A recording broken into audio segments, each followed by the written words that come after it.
Hello Earthlings, Neutron Sound here again. Album review time has reared two of its heads for the second week in a row, and it reared one of them like this. So I took that as a sign we should probably examine Meshuggah's new album, The Violent Sleep of Reason.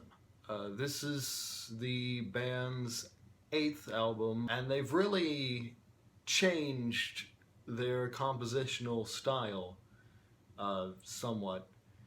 If anything, because all of their albums up until Kolos, the one before this, were musically dominated by the guitarists, although drummer-lyricist Thomas Haka would regularly co-write with them. But on this album, most of the music is in fact written by Thomas, along with bassist Dick Lovegren, the first Meshuggah bassist to ever write music for them, unless you count that one group-written track they did with Peter Norton. But 6 of the songs on this new album are jointly written by Dick and Thomas. And Thomas co-writes the music on 2 of the other songs, as well as the lyrics on all but 1.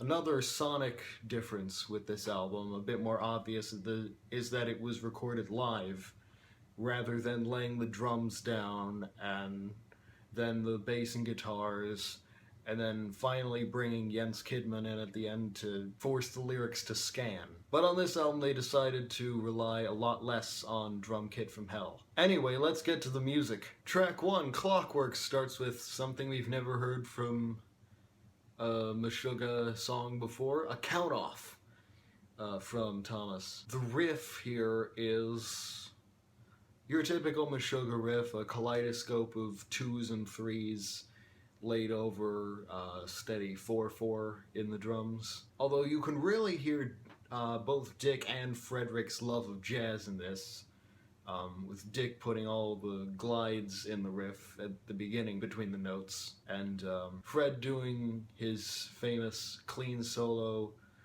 with some octave skipping in this case. And you can hear Thomas's joy that he's finally doing something live with the band. He really goes crazy with the cymbals in the middle. And then near the end you hear some minor ninths in the riff, which is just over an octave, to give it that characteristic atonal feel. Although you also get some regular triadic harmony at the end, which isn't really regular for Meshuggah. And then track 2, the lead single, if you will, Born in Dissonance, is a lot heavier with a lower riff, and considering it was written by Morton, I'm not surprised. It's a bit similar to Break Those Bones, whose sinews gave it motion, but, you know, I haven't heard much Meshuggah. But it has that same sort of tonic heavy feel of that riff, although it's not so centered on the tonic. And you get another weird solo from Frederick, this time a lot more atonal sounding,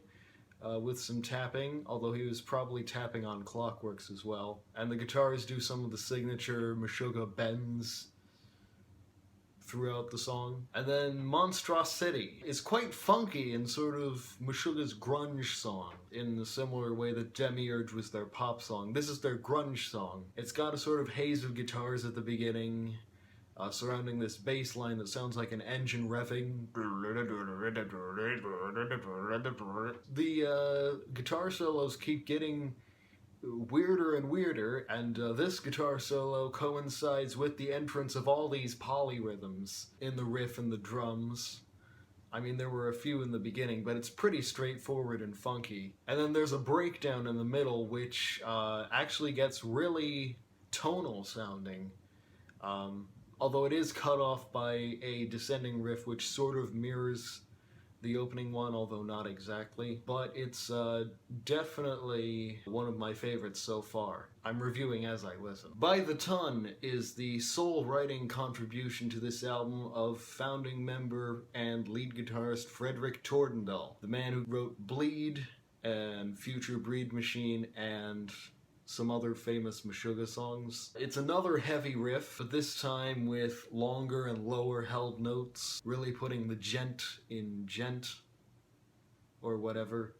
And this song has some really long instrumental passages. It's probably like 67-33 balance of instrumental versus vocal bits. Track 5 is the title track, Violent Sleep of Reason. There's some really chaotic guitar haze atmosphere things surrounding the opening riff, and it's one of those songs you have to conduct to, otherwise you will not be able to find beat 1 at all. Add to that the fact that this song is actually in 6/8 when Thomas does start playing a regular backbeat. And Frederick plays a much more melodic guitar solo in this one. Still got a lot of bends in it, but much more melodic than the first 3 solos we've heard. And then Ivory Tower is another really melodic guitar solo from Frederick, and possibly the jazziest on the album. And it's also in 6/8. The difference is this one was entirely written by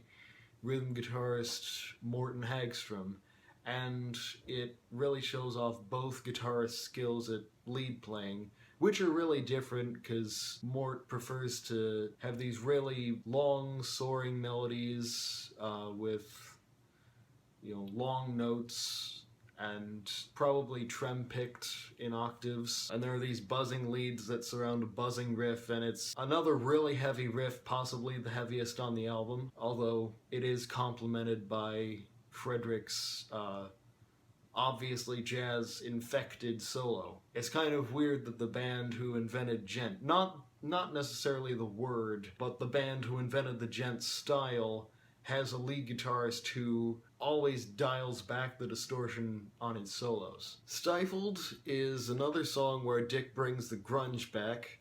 There's a 15/8 polyrhythm in the opening riff. At first I thought it was actually gonna be in 15/8 since Thomas completely followed the riff on the drums. But Frederick's solo in this song, it has some really nice, tasty licks.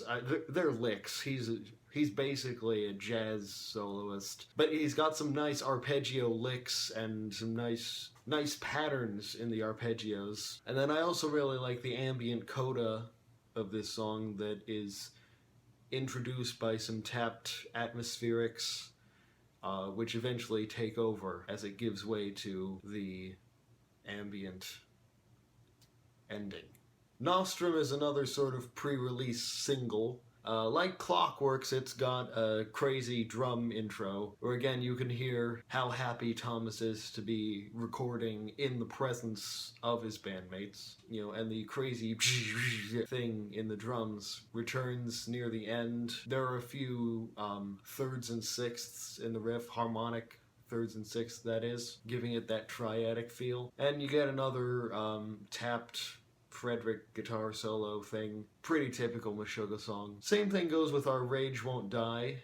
It's the protest song of the album, although there is a theme of, although it does tie in with the lyrical theme of this album, I'm pretty sure. It's got an unusual opening line for a metal song, Cry If You Need To.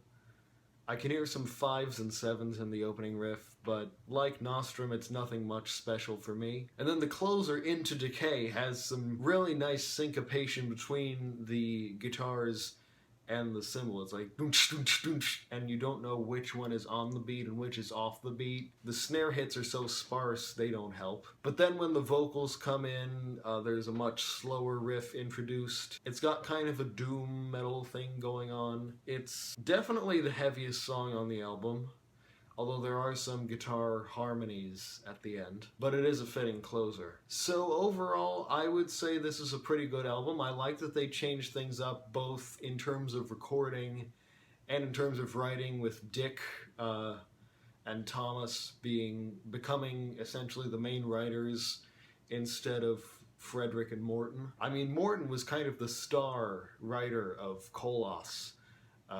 But like I said before, Thomas and Dick are really the star writers of this album, and I have a deeper appreciation for Frederick's solos, well, some of them. I wouldn't say this album is exactly my cup of tea, but then again, Meshuggah is really the only metal band I enjoy that doesn't use clean vocals. Mainly because their rhythms are just so undeniable, and their style is instantly recognizable. It's probably Into Decay that is keeping me from liking this album even more.